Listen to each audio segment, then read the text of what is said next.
She has an attitude. I'm not doing it. Yeah, it's 5:08.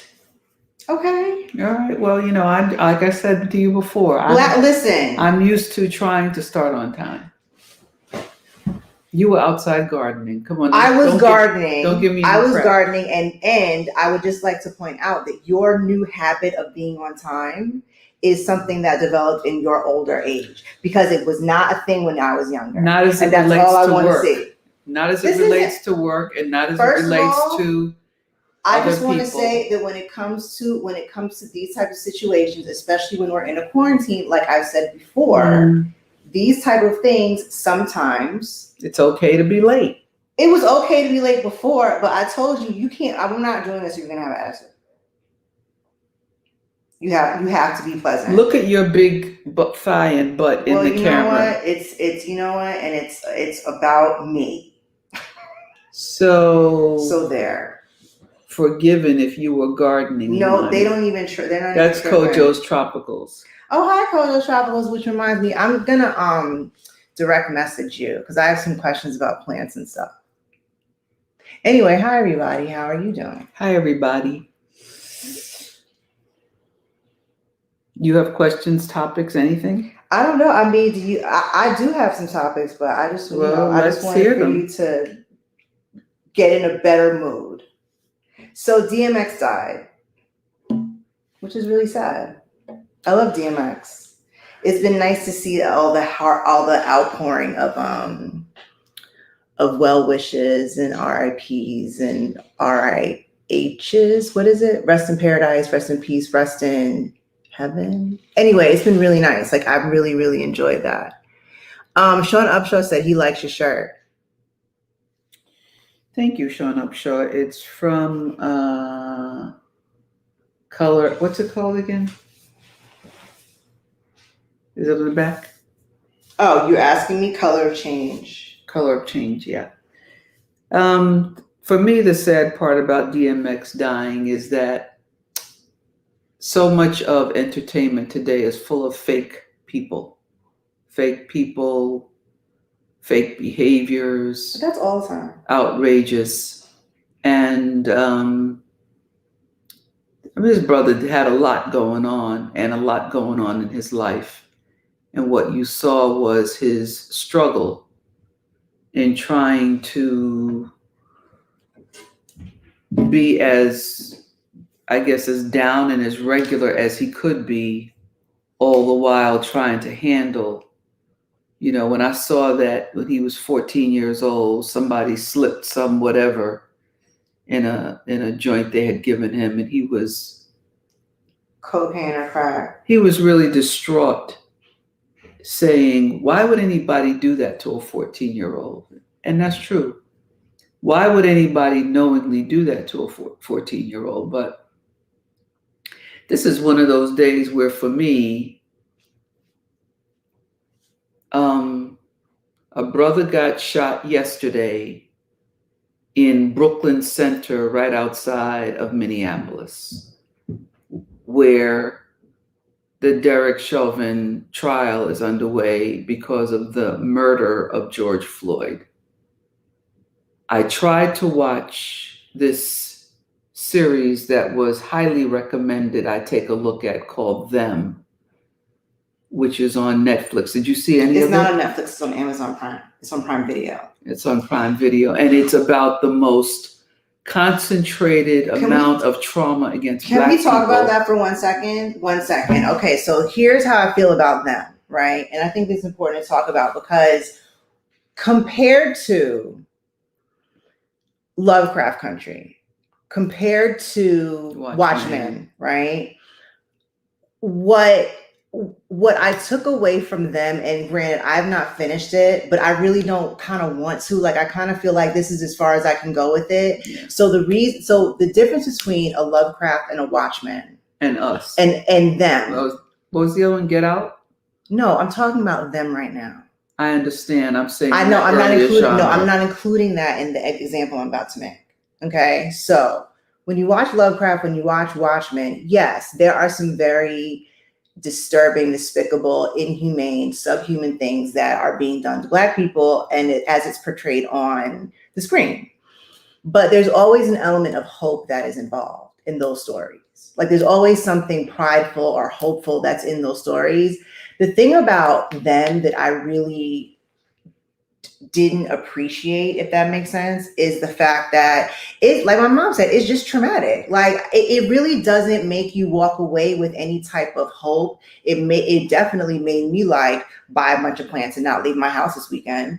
Because I was like, I have white neighbors on the both sides. Like I can't deal with it. So I guess what I would say is, and I know that, what's her name? Lena Waithe. Is that how you pronounce her name?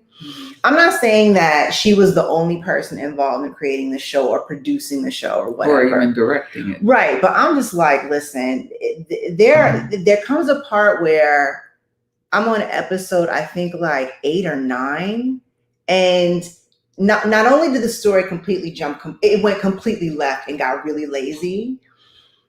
The first like 6 episodes are really traumatic, like to watch. Like it doesn't leave you with any type of like, oh, okay, these people are gonna be okay. It makes you feel really kind of like, as a Black person, really just like despondent and angry and just frustrated. And it's not, I'm not saying don't watch it. Well, watch it, but just know what you're getting into. It's real. It's really gross. There are some things that I set aside to watch for certain times of day, right? Like there's some things I'm not going to watch before bedtime because then I know I'm not going to go to sleep. That was my problem. Those horrific images will be stuck on my brain, right? Yeah. So I sat down on Saturday afternoon with my husband to try to watch them. It's sunny in LA. The weather was nice.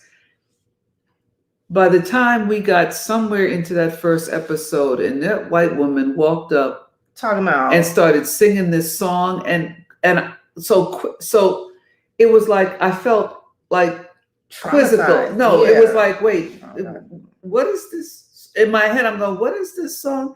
And when she got to the final verse, I said, oh my God. Oh, before she said it, I was like, old Black Joe. And my husband turned around and looked at me. He said, oh yeah, I knew that. He's from New Orleans. Oh yeah, I knew that's what she was singing.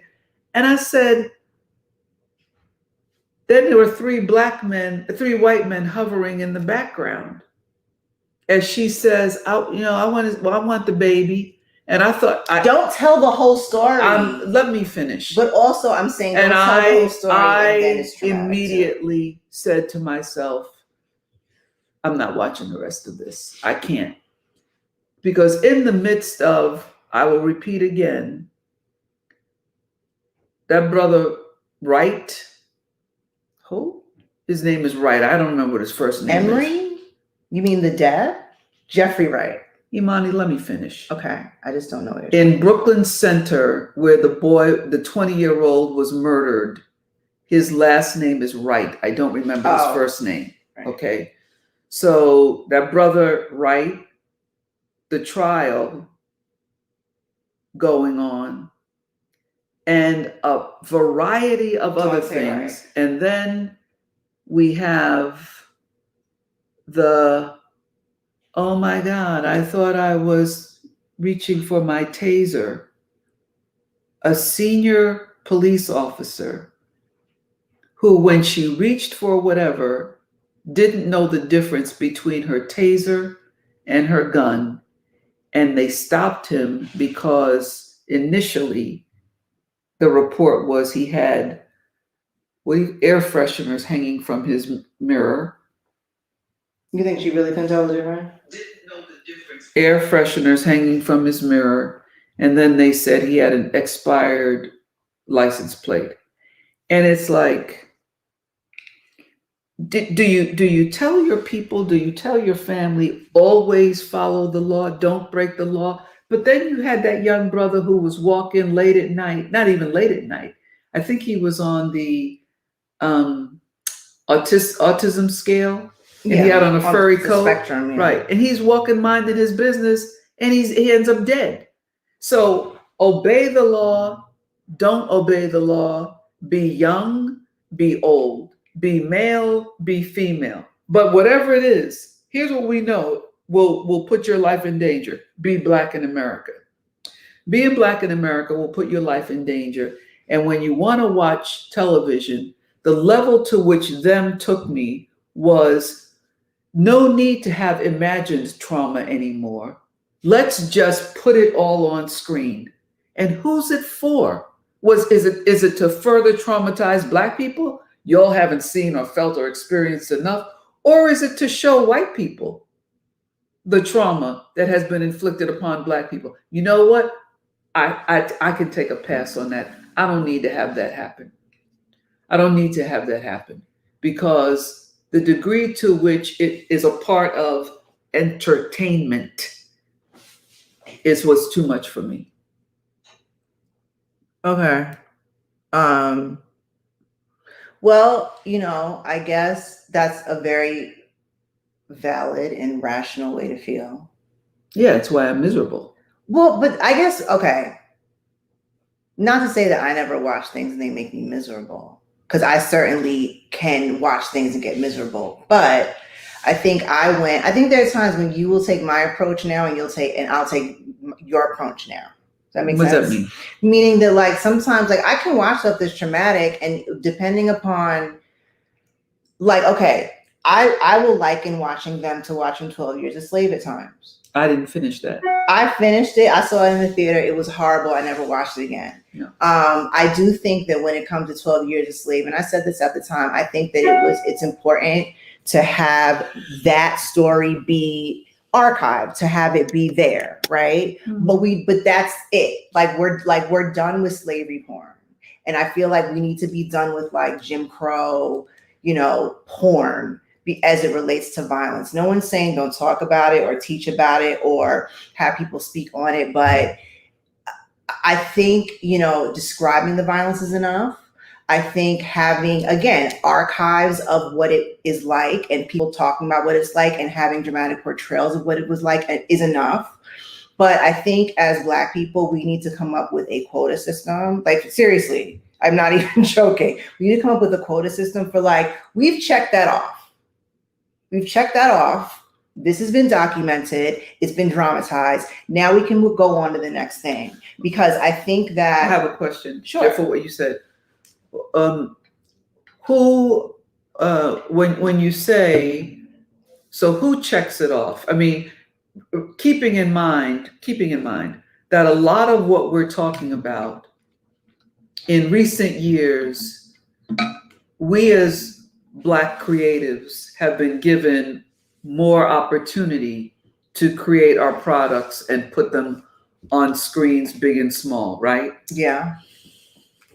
I'll tell you something without being, like, facetious. Okay. Who should it be? Mm-hmm. Me and you.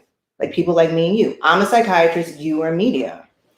That makes the most sense to me. Like, because if we open it up to everyone, I'm not saying that it can't be a democratic process, but I'm saying when you open it up to be a democratic process, you also have too many people bringing with them their experiences and their traumas and their whatever.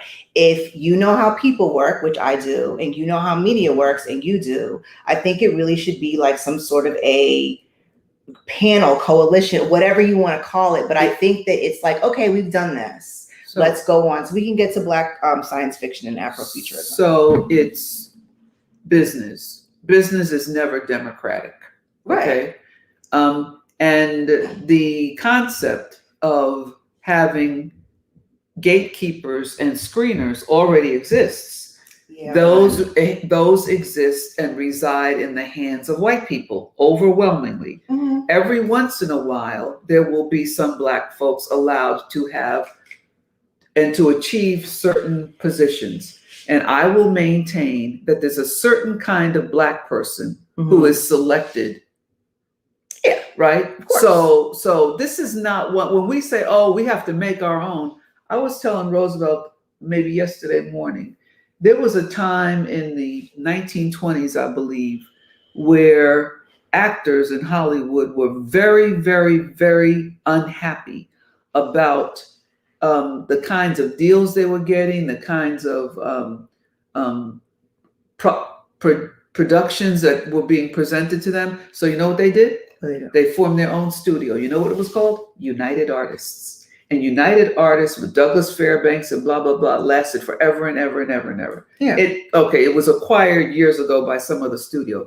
But you know, in modern times, the Black person who has done that? Tyler Perry. Right. Okay, but this is what I'm saying to you. Why finish. Can't you and I brainstorm? You know everybody in the world. Why can't we just like at least begin some sort of a creative process to make that happen? The creative process has nothing to do with it. It is all about money.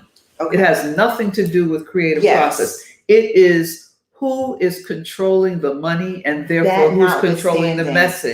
That's a given. The money's a given. The money's a given. Okay. No, I'm serious. Like, it's like, oh, well, I want to create a world full of rainbows and roses. How are you going to do that if you don't have no money? Or, I mean, it's preposterous. What I'm saying is the money's a given when you're dealing with media and when you're dealing with telling people who are creators who do get paid a lot of money, okay, we're done with this like subject now. You need to move on. So what I'm saying is, again, given that money is a given. Right. All I'm saying is I think this is something that should be explored. Why would you think they'd listen to you and me? I don't know. I mean, I guess not going to happen. Okay. Again, all that I'm saying to you is, let's say, yes, I would like for the endpoint to be that it's going to happen once and for all. But I do sometimes think that it is worth it to at least get things started so that if somebody else can pick it up when you and I are no longer interested or willing or are not here, that at least there's the groundwork for that. That's what I'm saying.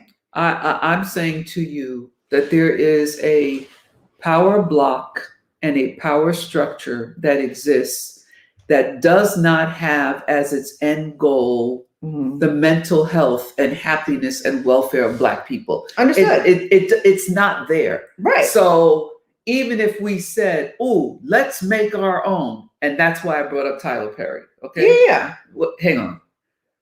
Tyler Perry went to Atlanta, made his own. Look at all of the productions and films and television that we see now ending with the little Atlanta, Georgia peach thing, right? There's a lot of production going on in Georgia.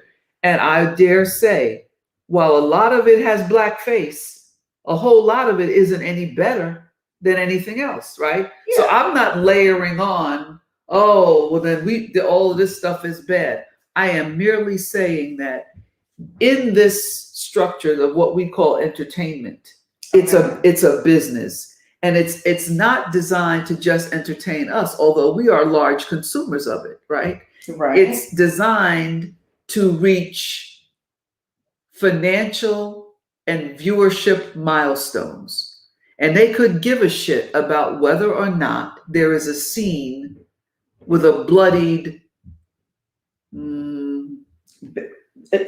pillowcase. I'm leaving it there. In order to understand anymore, you either have to watch it or you got to go read reviews or go onto Black Twitter. Do yourself a favor and just read about it. It's too much. You don't. Yeah, it's too much. I would say, as a mental health professional, seriously, like, don't watch it. It's too much. Don't watch it. Like, I don't even know what the value would be for white people to watch it. Like, they know they were terrible. They know they're terrible. You know, like, I don't really even understand why they need to see it either. It's like, oh, okay. Like, I feel like, honestly, when I've had this conversation with a friend of mine recently, that this person contends that when you give these certain like subjects an audience, you then you can somehow bring about sympathy to people that are terrible. And for me, I'm like, well, I want to see it all. Like, I want to judge for myself. But I do think that in this situation, because it is so extreme, I really don't think it's fit for like anyone's consumption. Sorry, but I just don't. I really don't think that it's necessary. I didn't learn anything from it. I was going to say there's little redeeming value in it. And I'm not going to finish watching it because what's the point? Now the story's dumb and it's too traumatic. Well, where I'm going with this is I get all the creative license and all the other stuff. What I am saying is I'm not sure who the targeted audience is, but at least one portion of the audience, which is that audience comprised of the descendants of enslaved Africans who are still being traumatized in this country over and over and over again. Why would we sit and watch that? And some of it, by the way, if I take a look at, Watchmen, right? Mm-hmm. Based on real event happening in 1921 Tulsa, right? Mm-hmm. That's not what we're seeing in them. No, and if I may point out, Watchmen was mad racist. Like the actual, the graphic novel, the movie, so the fact that Dr. Manhattan is black now. I've watched The Watchmen. I've watched that movie a good 10 times. It's very strange, but I like it. You mean you watch the series? No, the movie. I went to see the movie in the theater. Yeah. Okay. Right. Way back when. I went to see it. I love that movie for some strange reason. At least with Watchmen, not at least, but seriously with Watchmen, they took it and completely did a 180 on everything. Yeah. And even though we even had the white sheriff being lynched, hanging from a tree. But what I'm going to say is the one episode where what's her name? What's the main character's name? I don't know, but Regina King's character takes her grandfather's drugs, the memories or whatever, and she goes and relives that. And even though that had a very, very, the whole thing was very traumatic, and there was a very traumatic time where he was actually getting strangled. It's at the end of it, I didn't I still could go on about my business. I didn't feel oh my God, I have to sit down and take a Xanax now. Yeah. So that's all I'm saying. I'm not trying to harp on this. I'm just trying to tell all of y'all who, I know y'all are some real, for real black people out there. So don't do it. It's not, I don't think it's worth it. I don't think it's necessary. And again, you can make your own decision, but I just don't really think that it's I would never have my son watch it. I would never have my dog watch it. I'm sorry. I wouldn't. So I am not saying don't watch it or do watch it. I'm saying I am not watching any more of it. And it was very traumatic for me to see what I was anticipating happen in the first episode, right? Yeah. And then it forced me to then, in a defensive way for my own mental health, to go read the assessments of people who had seen it. And I was like, oh, no. Okay, what? Here's a good point. Here's a good point. Do you know how, about the alternate ending to Get Out, right? Mm-hmm. The alternate ending was that he died. Oh, yeah, I do. And they were like, no. Yeah. No, because everyone's going to end up dead over that weekend. Right. So they, left it or changed it back to what it is now. But I was like, oh no. There are things that we've experienced on a visceral level that I don't need to see it played out in front of me. And so that I'm paying for. Yeah. So for me, what's interesting is that for the past few weeks, I've been feeling better. Because, looks like the numbers are coming down. Now it looks like the numbers are coming down in some parts of the country. Right. But not in other parts. I was happy because my grandson got into school he wanted to go to. Okay, yay, that's great. I was feeling better. I got my 2 masks, but I'm completely vaccinated but I'm not changing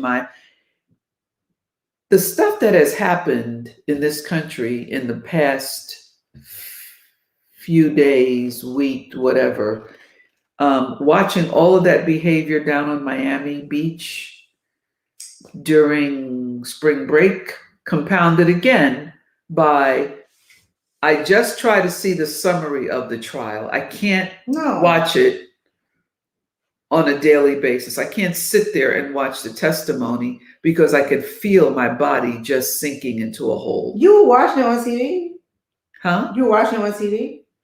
I'm not watching it on TV. I'm saying that on a certain time of day, if you put on CNN or you put on MSNBC, it's wall-to-wall coverage of the trial. Okay. It's not, here's a half hour of what's going on in the world today in news. So what I'm saying is that for me, how I've been getting around it, I've resorted to the Marvel universe. I'm now, the Avenger, I'm there. I have to escape all of this. I only read news on my news app. I'm not turning on no TV to watch no news. Like, well, I used to work in news, so I understand that, but I'm saying 4 years of this last president. I'm like, I want to watch the news, and I think I could watch the news now, but I'm just too traumatized from the news. I'm like, I'll read about the news, and then as soon as I read that story, we're done. But I'm not going to keep having things told to me all day, every day about more and more ridiculous things. There's a 4-part series on HBO Max called Exterminate the Brutes. I'm not watching that yet. I'm not. And my friend recommended that I watch it. My friend and business partner talked about it. My friend and business partner recommended that I watch it. And I got through the first 5 minutes. And the scene and the shot of a gunshot, it was like, but I feel like I can't do this. I feel like you should have. I mean, honestly, let me ask you a question. Did you see that after you tried to watch them or before? So them was Saturday afternoon. Right. Exterminate the Brutes was Sunday afternoon. Then see, Mom, you can't do that to yourself. Well, Imani, I still work in this business. And when I am creating content, it's like, oh, it's kind of like a combination of this and this. You should watch so-and-so. Me watching these things is part of what I do for a living, because the shorthand of the conversation is, oh, it's kind of, you see how you just said it's like Watchmen and whatever. If you've never seen Watchmen, then you can't relate to what we're talking about. The conversations that I'm having with studios and executive producers and creators means that shorthand is used. But Mom, it's like this. But Mom, you're not watching it. You're not talking to these people on the weekend, and you could watch. Like, honestly, when it comes to stuff like that, watch it Monday morning. But you need to give yourself a break from like slave porn and racist porn. That's what I'm saying. The day of the week is inconsequential. That is actually not. Let me finish. It's actually please. not. Let me finish. Okay. I don't have patients who I meet with. My days are largely structured by me. So when I want to catch up on something, I may set aside an early Saturday or an early Sunday. The issue here is that these two programs that are now working their way into conversation that I need to be aware of are traumatizing in a massive way. And I'm saying to you, part one of them, I got maybe what do you mean half of the way. Part one of them or the Exterminate the Brutes? I don't know. I don't know why I'm not being clear. Part one of the series Them. I watched maybe 40 minutes of it and I was like, I'm not watching any more of this. Okay. So whether that was Monday morning or Saturday morning, I went into a Marvel universe. Yes. After that. And then yesterday, as I tried to watch Exterminate the Brutes, I lasted 5 minutes. Right. And I'm saying that I know that I am super sensitive and raw right now because of what is happening in these times. It's looming. I don't know what I would do if that fool was still in the White House. I don't know what I would do. I know. Right? Well, okay. So you know what? He's not. And let's move on to other topics. Okay. So yes, there have been a lot of things that have gone on. Real quick, I just want to say, thoughts and prayers to Black Rob. Like, I don't know what's going on. I hope that I hope that somebody helps you. I hope you find the help that you need. That's all I can say. Okay. So apparently there's a story about Usher. I think I read something about usher money and paying somebody. So like it's a lighter topic. At a titty bar or something. He was throwing strippers usher money. Is his money? Is it? Can you spend it? I doubt it. Oh, I mean, you know, Usher got herpes, right? I mean, everybody know that, right? But what I'm saying is, if you're going to throw money, Usher money at strippers, it's like, well, you can kind of keep your herpes money to yourself. Like, I don't want your herpes money. like, what am I supposed to do with this? And because you're throwing money at strippers, are you therefore saying that somehow you're going to repay me with like sexy things? That's gross. I don't know. Hi, Shazak. Okay, another topic. I've been gardening a lot. I mean, I've been gardening so much. I'm so excited. It's springtime. Do you want to know all the stuff that I've been gardening? Mm-hmm. Okay, so this morning I got chives. I got fennel. And honestly, I think that I'm going to eat some of these things, but like the fennel was just so cute and I just had to buy it. It was so cute. They're like little tiny fennels. They're feathery. No, but I'm saying the little like stalks and stuff. So my new thing is that I've been buying like, I bought pink mully grass. I'm really into ornamental grasses right now. Oh yeah. I did a very deep dive into gardening this weekend. So I'm really excited, which is why I was saying earlier that I was going to DM Kodos Tropicals because I need to talk to you about. What is pink mully grass? You know that grass that like it's like real pink and it's like you mean you see it like at the beaches on the dunes. Yeah, but it's pink and it's like cotton candy looking, and I was like, oh my god, I have to have this. So I'm really I've been doing a lot of container gardening. So this pink mully grass doesn't bother your allergies? I don't know. I mean, if it does, then I'm just gonna. I've just been taking like Zyrtec and Sudafed for the past like 4 months. 4 weeks. Okay. But I say that because honestly, I think that compared to your weekends and what you had, the way that you feel coming out of this weekend, being exposed to that type of stuff. I just went to Home Depot and Armstrong's and I was like, I totally forgot about them. I was in my garden this weekend. I know, but what I'm saying is this was like, oh my God, I know how to garden things, but this was like, oh my God, I'm getting it in so hard. I totally forgot about all that stuff. And I mean, not to say that I'm not saying that it's good to not pay attention to the news, but there's certain times when I just throw myself into oblivion. I'm like, I'm sorry, I can't. I'm gonna go play with these flowers and look at hummingbirds and do whatever because I'm not doing this. Like I just want to be able to feel comfortable because like you said, trying to go to sleep after watching that show like that is crazy. Anyway. Well, it's a healthy way to care for yourself. Yeah. It was total self-care, and I ate a whole bunch of fruit roll-ups, and I was like, I'm out here. You ate fruit roll-ups because you just figured they were good and you deserve it? Yeah. Okay. Yeah, for sure. In any case, it's been kind of heavy these last it's tough few days. You know what? I would love to add, hold on, let me go on Instagram real quick. I would love to know what you guys have been doing. Have you guys been feeling down? Or have you been kind of like trying to bring yourself up because it's springtime? I don't know. Is anybody asking questions in there? Where do they go? No. So Makita 4109 said that she agreed with me. Thank you. About gardening? About everything. And D Blue 53 said, I turned my TV off. It's too much on the psyche. Honestly, like once I got rid of DirecTV and now I just do like streaming apps. So my play cousin Lenora says, better. Imani, I started watching Ron Finley on YouTube. He's the gangster gardener. Yeah. Do you know who that is? I do. Is he a brother? Yeah. Oh, okay. He came in your house before. Oh, is he the guy who did my garden when we first got here? Did he? Yeah. He met with him. Yeah. He met and he recommended someone. He's the guy who his stuff is interesting, but he's very expensive. Right. Yeah. Right. So I don't blame him for that. I mean, get your money. I guess I did meet with him too. And I was like, oh, okay, no. I was like, no, this is dirt and plants.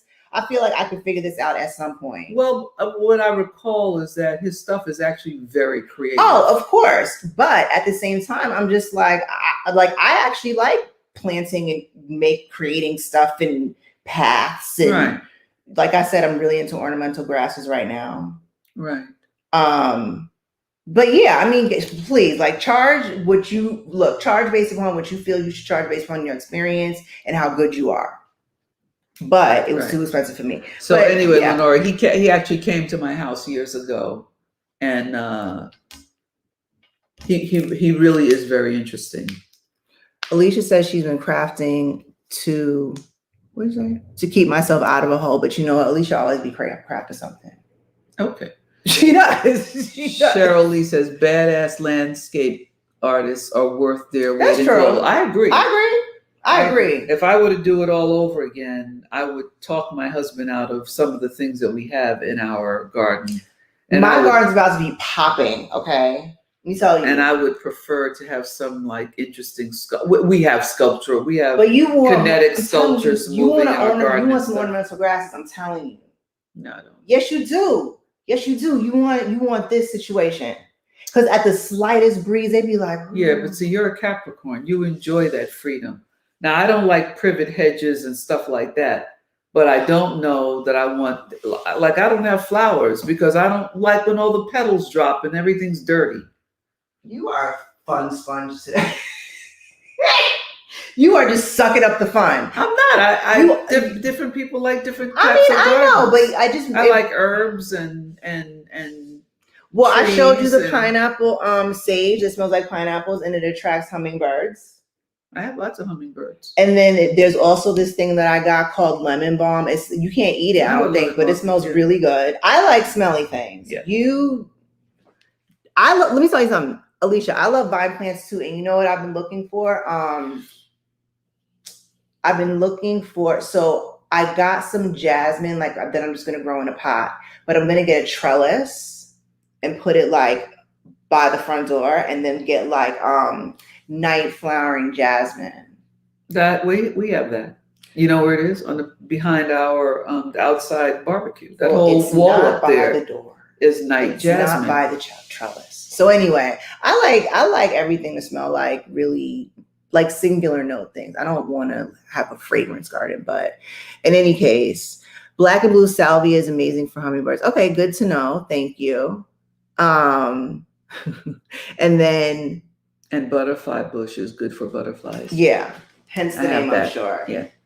Okay. Is this so far away because it needs to be this far away? No, you can move it. No, because I can't see anything. Okay, here. Goodness. You have to deadhead Paula.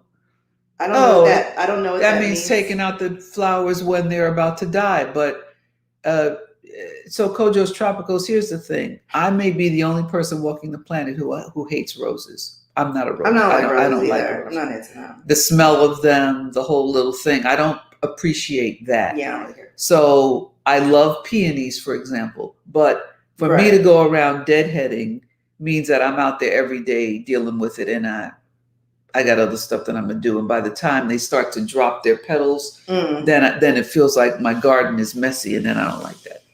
Yeah. Okay. I don't have anything else to really add. I go on Instagram for ideas. Yeah. Okay. Cheryl Lee says, I despise roses. Roses are gross. I thought I was the only one. I don't like roses either. You know who they remind me of? Somebody dead. The Queen of England. Well. And it's all of that. It's all of that whole thing that just repulses me. Oh, you know what? What's name died and nobody came. Prince Philip. I was like, okay, because wait, Alicia said something like he was looking like a wet croissant towards the end. I was like, look, if you're 99 years old, you're gonna look like a wet croissant. That picture they took of him in the. I saw something that he has his coffin is by Rolls Royce or Land Rover or Jaguar or some. You won't know more than I do. Let me tell you something. DMX died, and I was like, the end. Leave me alone. Everybody, leave me alone. Like I'm very sad. Yeah, I was like, I have nothing else to. I really felt bad. Say or brother got 15 kids. He got 15 kids. Here's the thing about DMX that I love, honestly. Now I don't know DMX. I never met him, but from Mount Vernon. He was born in Mount Vernon. He grew up in Yonkers. Okay, can I? I'm up on it. Okay, but you always be interrupting me, and I'm trying to tell you that I'm trying to say something right now. So here's the thing that I loved about DMX. Granted, he was a rapper. And he used, I don't care about vulgar language and all that. I don't care about that. The one thing that I really did like about DMX is that he always seemed very respectful. I've never heard DMX, again, don't know him personally or didn't call somebody out their name. He always just seemed to be really just wanting to be a better person. And I appreciate that. And honestly, I kind of that little meme of DMX tending to orchids is just it's been one of my favorite things for years. I love it. There's a shot of him and Hudson Yang. Who's that? The kid from Fresh Off the Boat, the Chinese kid. They were in some film together or something. Oh, kid. Okay. Right, and they were tending. Not orchids. Eddie Wong. Well, it's the Eddie Wong character. Right, but not him in real life. Okay. No, Hudson Yang. Okay. And they were tending to orchids together. And Hudson had a Instagram post that said that was one of the most meaningful things in his life that he got to. Right. I mean, that's dope. This brother and I truly do feel bad. I've never listened to his music. I couldn't even tell you what it sounds like. But his story, I see him as a brother in the struggle, that this dude just grew up where he grew up, tried to make the best of it, and got one foot in this world and one foot in that world. That's what I'm saying. I mean, I was like, oh, I knew kids who, that is a man. Yeah. I was like, and you made it. You made it for real. But still hard. But still haunted by demons. Well, yeah. Still haunted by demons. And that's for a whole lot of people and a whole lot of people where I come from, like Lenora just said. And I told you she and her brothers lived with us after her mother died. Oh yeah, you did tell me that. And she said she hates roses because they were at her mother's funeral, and that's why. She can't stand the smell. And her mother died when she was a little girl. That's terrible. This is the stuff. Again, what I'm talking about is the routine trauma that a lot of Black folks go through. That you just kind of push it down, and then some shit comes on television, and you go, "Oh wait, no." And then you don't sleep. Okay. So look, you want to know what Kerry Washington said about DMX? Is Kerry Washington from the Bronx? Yeah, she's from the Bronx. Right. Yeah, I knew her. She wrote, this is on Twitter, anybody else wondering what DMX and His Royal Highness Prince Philip are chatting about together at the pearly gates? My love to both their families. May they both rest in peace. Oh, please. Come on. I was like, girl, no. Okay. I don't. I mean, if you wrote that for real. Well, here's what Sean. No, also, but if you have somebody that you paying to write tweets for you, girl, fine. Listen, Sean, any thoughts on the comparison between Prince Philip and DMX? Two different worlds. Yeah, no, I saw it. Don't do that to me. Two different worlds. Okay. One comment said Prince Philip looks like a 1% battery life. He looked worse than that. Look, he was 99 years old. And he was gross. And his sister married a Nazi and all this other stuff. I'm like, all right, you lived. They're white Europeans. What do you expect? Also, he would say mad racist stuff all the time. And it was like, oh, that's so endearing. I'm like, no, it's not. So it's really not cool. In my whole life, I've been on the grounds of England for probably a total of maybe 36 hours. I had to go there for a business meeting.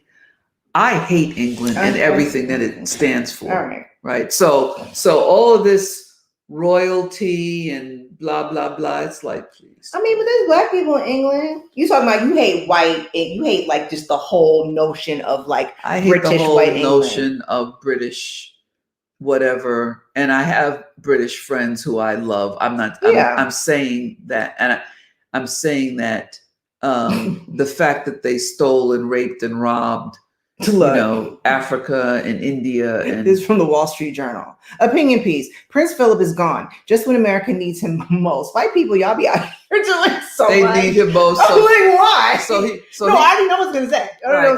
Wait, hold on. They need him most so he could say, no, I'm not the one who said it, made a comment about the color of my great-grandchildren. That wasn't me. I love little black babies. Look at Prince Philip eyebrows. They look like he's wait. This is what this white man said from the Wall Street Journal. He said Prince Philip was an iconoclast who cheerfully smashed the revered verities of progressive modernity. So in any case, he was a super white racist. I too, Shepherd Gerard Baker, am a super white racist, and I really appreciate the candidness with which he spoke. Hence modernity. Y'all out here wilding. No. Okay. Oh wait, Danielle said lemon balm I can make tea from that. Yes. It's ridiculous that Meghan is getting blamed for his death. I missed that. You know what? But I'm not saying to her, but I'm saying like, but all black people can be blamed for his death. So the one thing that I did find interesting was that this morning I read this article about Ireland and how like they are wilding over there, and I know that.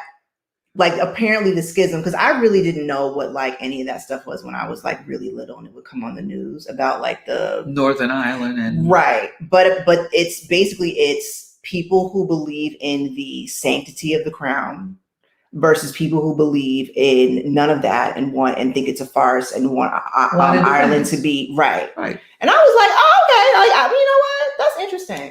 That's interesting. I mean, because I didn't really know, like, I kind of assumed that everybody over there was bought into the monarchy thing. I didn't know. Honestly, not till I watched The Crown. Well, maybe not. But anyway, I didn't know that. I thought it was interesting. Danielle says she hates flowers. She doesn't like flowers either. I give her flowers and she gives them back to me. It isn't that I don't like flowers. I don't like them in my garden. No, you said, oh, these are so nice. You can take orchids. Them home. They're too smelly. That's those lilies. I guess. I like lilies, and I figured you would too, but apparently no. No, they're too smelly. Okay. Black Twitter was teaching Irish Twitter how to clown royal leaders. I believe it. I believe it. The Irish are treated like us here in the States. No. Please don't do that. We are not doing that. Hold on. Listen. But no, don't make me have to educate you about this. Want to have a pleasant evening. Okay. No. Oh, but you know what I saw? Something about now I just kind of like passed by the story, but it was something about a Chinese well, you know what I'm talking about? No. Something about someone asked her about like, oh, well, how do you feel about, your atrocities that you're doing against, the ethnic minorities here, and the US wants to sanction you. And she pulled up some picture of some slaves, and she was like, well, then they need to say something first. And I was like, true. I was like, true. Really? Honestly, like, it's kind of. How is the United States going to condemn whatever is going on in China with the Uyghurs? And we got black people dying in their homes, driving their cars, walking the street, taking a shit in their house, sleeping, driving. You know what? Thinking, walking. Nope. I was like, nope. I was like, you know what? That needs to be the response. Honestly, like a lot of people say that, okay, well, the reckoning of our country happened when Trump was elected. Honestly, what really needs to happen is these world leaders from around the world need to be like, honestly, we're going to sanction y'all because y'all are doing too much. So Cheryl Lee is not stopping. She's saying there are indeed valid parallels to our treatment. And let me help you with this. No, okay? Please. I just want to. There's two things I want to point out. One is that until we were having mass migration from South America, right? The largest group of undocumented illegal immigrants into these United States were Irish, right? And here's how strategic they were. Go to any major city in these United States, and who runs the police department? Also, the Irish. Also, what's the next? The fire department. Okay, but what's the union jobs? What's the next point? When it came to slavery. Yes. Well, the slavery part was Scottish. Still, all right? I'm saying is all of those Anglo-Saxon, right? There seems to be this waspy people. It's like when Italians are like, well, we were discriminated against too. No, not like this. I'm like, can we not like this? It's not a contest. It's not a competition. There is no competition. It's not a competition, but what it is